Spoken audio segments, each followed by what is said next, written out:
She says, I've had a dream. Don't you have anything to do with this man, Jesus. This is bad for us, baby. This is not going to turn out well for you.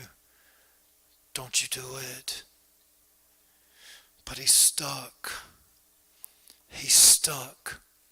So he goes back out to the people and he says, What should I do with this Jesus of Nazareth? And they began to shout, again, stirred by the chief priests, crucify him, crucify him, crucify him, crucify him. But he hasn't done anything wrong. Crucify him. So Pilate comes up with another plan. Sending him to Herod hadn't worked. Trying to trade him out hadn't worked. So this is what I'll do.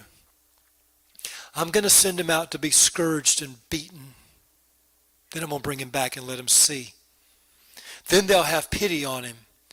Because Roman soldiers are going to give him, centurions are going to give him 39 lashes with a cat of nine tails.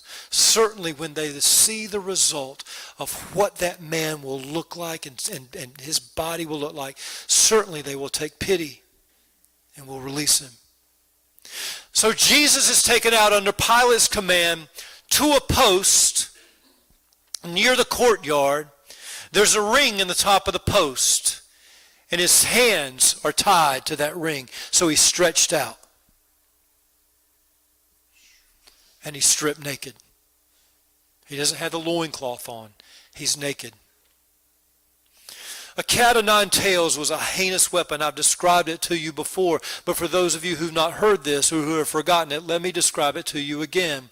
There's a wooden handle and there is a leather strap. Now, it would be bad enough to be beaten by leather straps.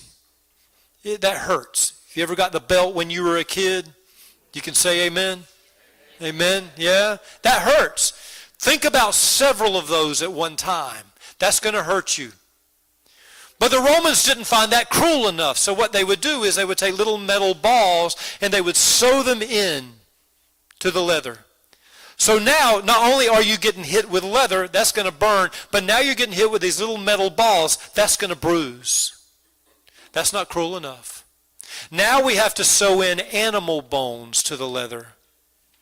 Now when they hit you with this, it hurts, stings, like a belt, several belts all at one time. And it bruises because of those little balls, but then you've got those animal bones which are sharp, which when they hit you, don't just bounce off of you, they catch your flesh. And then these strong Roman soldiers will hit you and then tear that thing back out of your flesh. And they hit him 39 times while his flesh is stretched out. From the base of his neck all the way down to his calves, he is bloodied, he is bruised, he is burned with those leather straps. Literally, those bones have just taken chunks out of his flesh. Then the Roman soldiers take him and they put a robe upon him. And they put a crown of thorns upon his head. And they give him a little reed as a scepter. And they mock him as the king of the Jews. Understand at some point, and I'll describe this to you maybe next week. Understand at some point that robe is going to be on there for a little while. And it's going to congeal with that blood. And when they go to take that robe off, it's going to open up every one of those wounds once again. This is a cruel punishment. So by the time they have finished beating him, he is probably in shock. You don't take that kind of beating and just walk back normal. It's hard to even walk. And yet they take him back and they stand him before those people in Jerusalem again, some of whom had welcomed him a week before as the Son of God, the Son of David. On this day, Palm Sunday. And Pilate says, here he is. I've beaten him bloody. He's experienced great pain. Basically, he's asking the question, don't you want to let him go now? Won't you have pity on this person now? And again, they raise their voices until it sounds like an earthquake.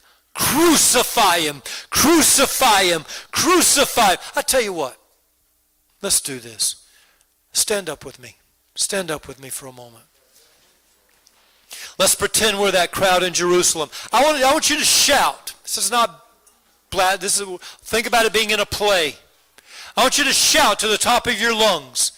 Crucify him. Crucify him. Ready? On the count, I want you to really do this. I want you to just hear it. 1, 2, 3. Crucify him.